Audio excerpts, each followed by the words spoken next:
The Great Gran Plan by Eli Warlord and Stephen Lenton. The pig had a house in the wild, wild wood. It was safe. It was strong. It was snug. It was good. So when the big bad wolf started howling and prowling and sulking and scowling and grizzling and growling, the pig said, "Old wolf, you can blow till you're blue, but you'll never break my house down, whatever you do."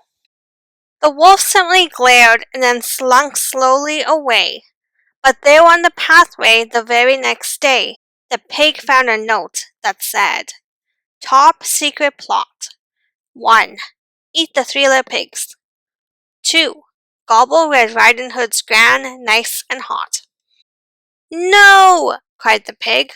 "My trusty old trotter, that stinky old flea bag, that really old rotter," and he leaped to the wheel of his rusty old van, crying, "Pig to the rescue! Save that Gran! I'll snatch him, I'll catch him, that wolf won't escape. But first what I need is a super pig cape."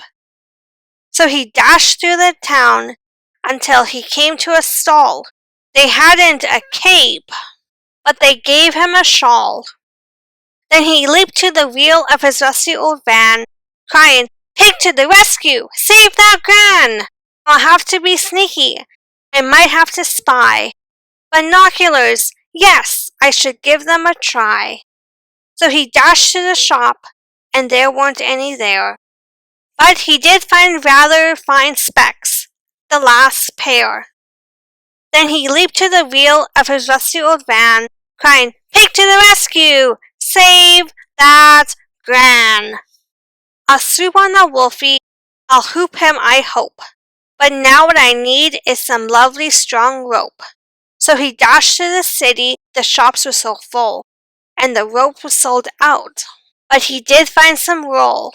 Then he ran to the wheel of his rusty old van, crying, "Pig to the rescue! Save that Gran!" But just as he came to the edge of the wood, he stopped most abruptly, as there the wolf stood. "Red Riding Hood's Granny! Well, how do you do? Strangely enough, I've been searching for you. Although I have to admit that it's quite a surprise. You have such a strange nose and such little piggy eyes." "Gran?" thought the pig, and he took a long look. Then he quivered and quaked, and he shivered and shook. The wolf eyed him up and snarled, Nice and plump. Not old and not chewy. Just look at that rump. You taste rather rare in a roll, I would bet." And he lunged at the pig.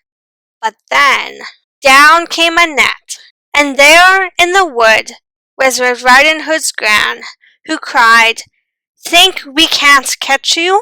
You bet that we can. You wicked old wolf, you may huff and you may puff, but I'm telling you now, I have had quite enough." Then she tied up the wolf from his nose to his tail, and together they took him and dropped him in jail. "Thanks," cried the pig, but the Gran said, "Thank you. The wolf would have minced me for Great Granny's stew." And linking together, they danced out a jig, the wolf busting Gran and the clever young pig. "Yes," they both said, "we're an excellent team." And the wolf never came there again, it would seem.